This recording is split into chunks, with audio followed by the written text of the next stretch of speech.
Hello, my beautiful friends. Thank you for stopping in and for taking a moment to hear what I have to share today. So, my name is Lana Boyack, and I am the founder of the Art of Graceful Living and Radiance Yoga and Lifestyle School. Some of you are aware that a couple of weeks ago, my former husband and the father of my sons passed in a really unfortunate way. And because of the circumstances, it just amplified the devastation and the loss.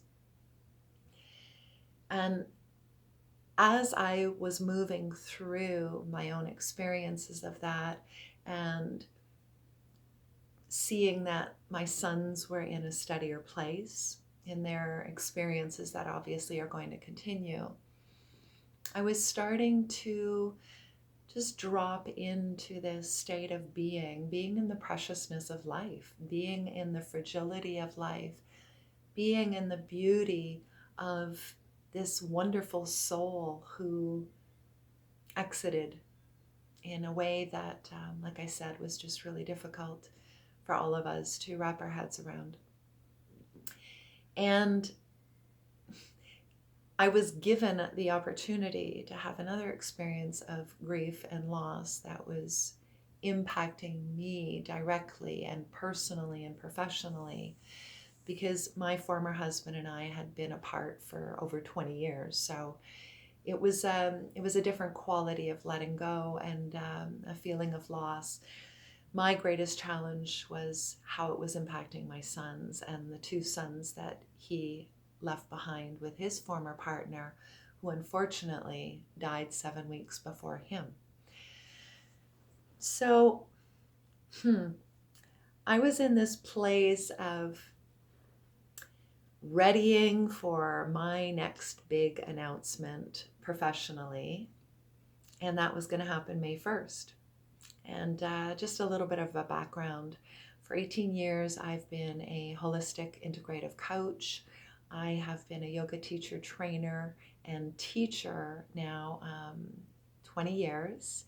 And my spiritual mentorship started 25 years ago. So I've been in this realm of guiding, helping, supporting individuals for a very long time. So on May 1st, I was announcing the evolution of my school, Radiance Yoga and Lifestyle School. And that was going to look like a course catalog with credits and 4 different pillars where my specialties were, and then all of these subcategories of programs that people could take. And that could be taken just as a one-off, or it could be used towards a certification, a holistic guide. I don't want to use the word coach because I think that to really become a coach requires a whole lot, not just being trained by somebody, but living life and going through a lot and integrating that and gaining wisdom. So I'm not going to pretend that I am able to qualify coaches. It's just not what it is. However, the idea is the same, where they were going to be certified through my Radiance system and be able to do one-on-one work. That would be the first level. Second level would have been going into leading small groups, and third level was like a train the trainer. So anyways, about 4 weeks prior to that, I had invested a lot of money to study with Tony Robbins, and I was immersed in his business mastery training. And I went into that training not just for the skills, but I invested so much to learn from him specifically, because I just think that the caliber of what I was seeking is what he walks with. And that's just my tendency anyways. Like if you look at my bio, I've studied with some of the most powerful, knowledgeable mentors in the world. And so within this certification, it was representing the last 25 years of everything that I've done. Well, 5 days ago, my computer had a problem, brought it to the computer tech. He's got 22 years experience. And over the course of the next 56 hours, while he continued to work on this, he kept telling me, I cannot find your folder. I cannot find it. I don't know where it is. I've tried everything. I've retrieved stuff before. I just don't know why I can't find it. So, needless to say, the quality of grief that hit me was gargantuous. The loss, the impact of that initial conversation, like it gutted me. The reality that everything I had might be gone. I couldn't comprehend it.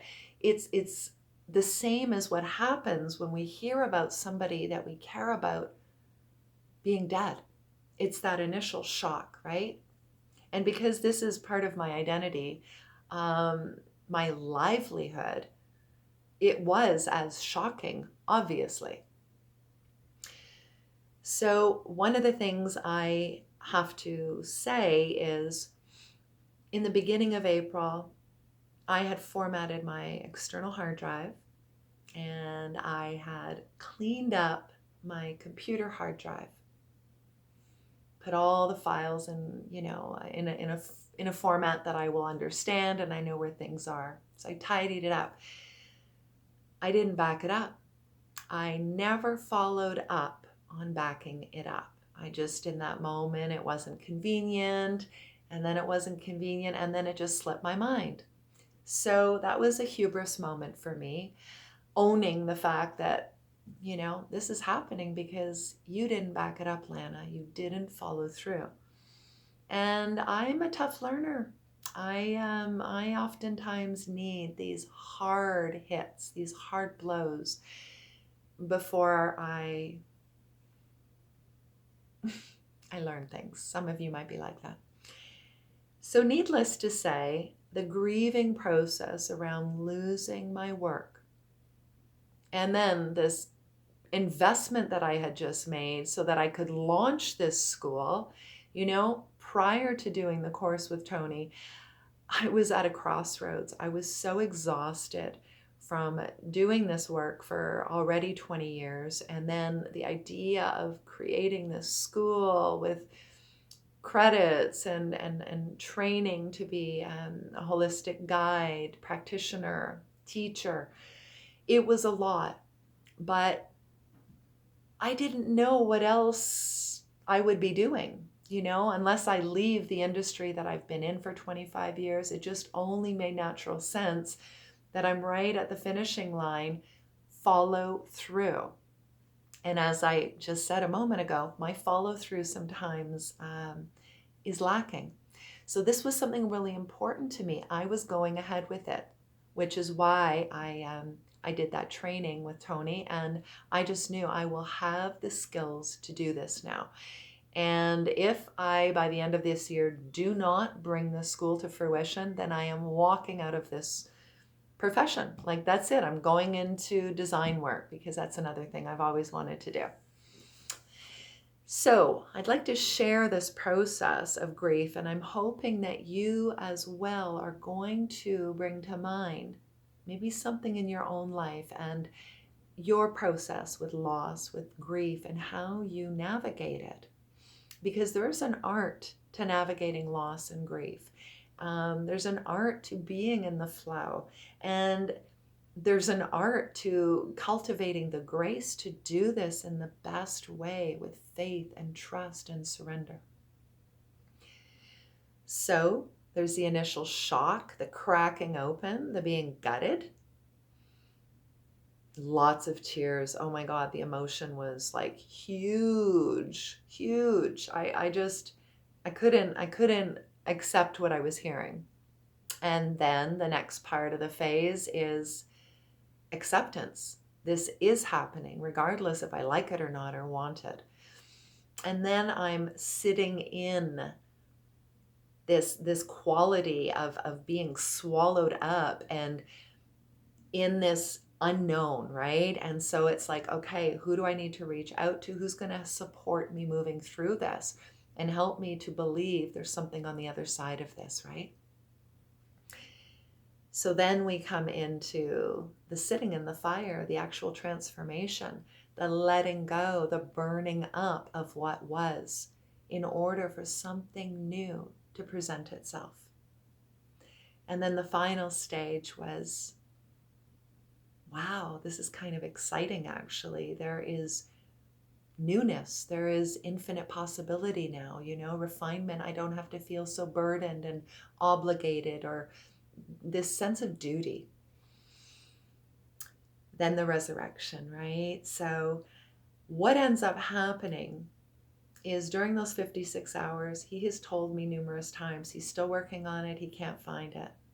So about 12 hours before I go to retrieve my computer, I woke up that morning and I felt peaceful. I had grieved the loss. I had let it go. It was done. Life had decided for me. God, Creator, Source had decided for me that I was to move in another direction. That this wasn't, even though I was willing it to be so and efforting in every way that I could, showing up, it wasn't what was meant for me. That something else was happening. And a couple of things have already, presented themselves. There is ripe fruit that was hanging, but I couldn't see it because I've been so laser focused on fulfilling my mission to create this certification. Okay, so it's gone.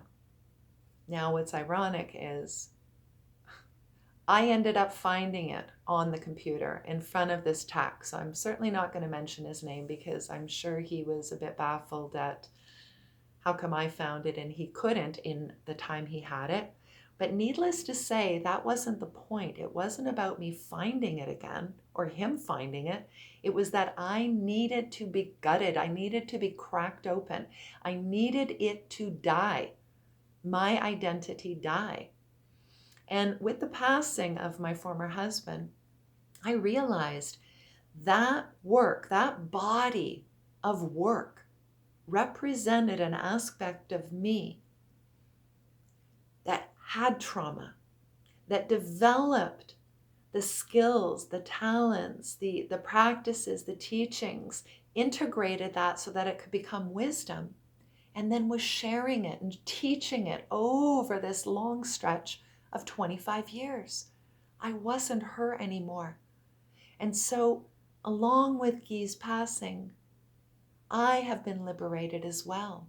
I have had what is called a living shamanic death. A part of who I believed myself to be has died so the next me can evolve. Now I'm sharing this with you because we all experience loss and grief, death of all kinds, all the time, not just physical human beings dying. But do we move with the ebb and flow of life? Do we move forward with the flow of life? Or do we stay stunted? Do we stay gripping and holding on to what was because of fear of moving forward? And so my invitation to you, be willing to start practicing letting things go. Start small. Clean out a drawer. Clean out your closet. Clean off your computer. Start to release things. Start to let go of relationships that are just not healthy. So that life, when and if it decides for you that it is time to let something die, you feel more confident and competent. You are more equipped to surrender to this beautiful forward flow of life moving through you. And if I can be of any support, any assistance, I encourage you, check out my website, lanaboyack.com. Blessings to you, courageous, brave soul.